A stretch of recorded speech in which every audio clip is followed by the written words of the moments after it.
Don't just be another foreigner, be a local Laowai. Welcome back to Local Laowai, the show that gives you everything you need to know for a smooth transition to life in China. I'm Donnie Newman. So, you've seen the sights in the big city, and now you want to venture out and see what else China has to offer. So, rent a car.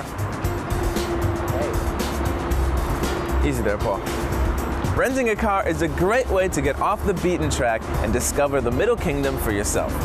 Got a full tank of enthusiasm? Don't miss this episode when we give you the lowdown on renting cars in China.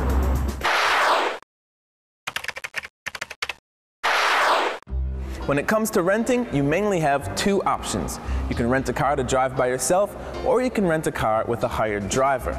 Now, for most foreigners here, it is much easier to do the latter. But if you want to rent a car and drive it by yourself, don't worry, we'll explain that later on.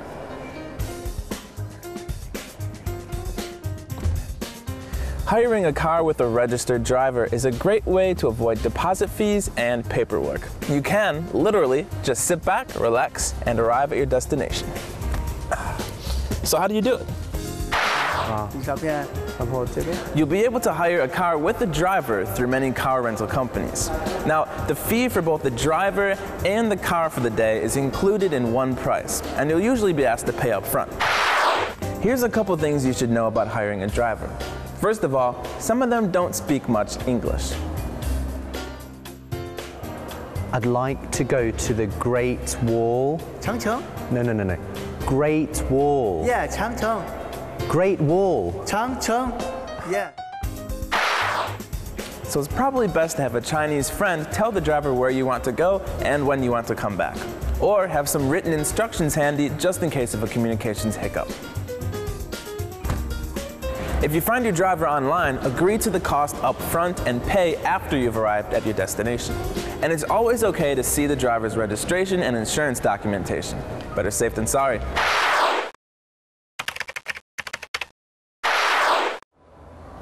Alright, now here's the hard part. In order to rent a car in China, you need three things. Your passport. Check. Your residence permit. Check. And your Chinese driver's license.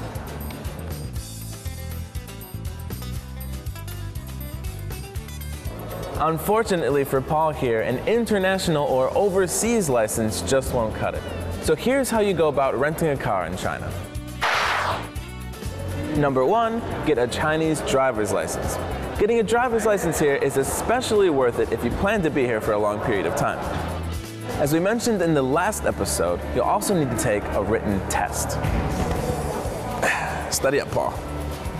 The test is in English, and you can sign up for the test at a local government office. The fee will usually be around 2,000 kwai.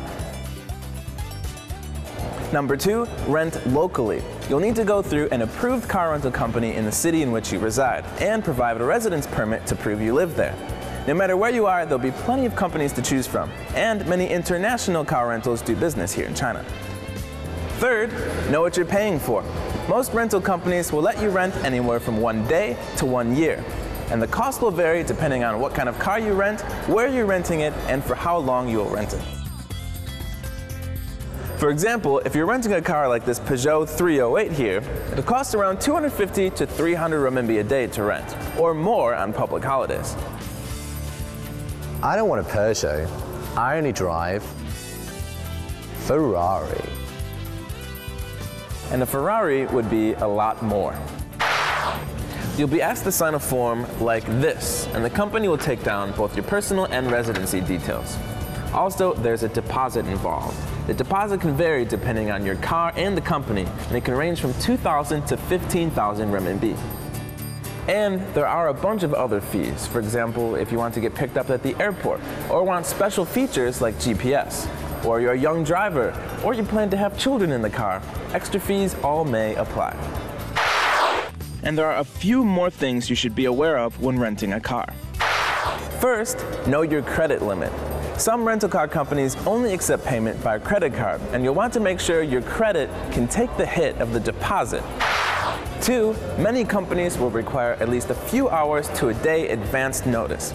And 3, you'll get your deposit back, probably not the rental fee.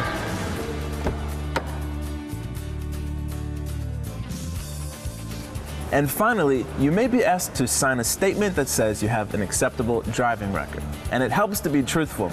If you have a bad record and get into an accident, the company may be able to sue you for reckless driving.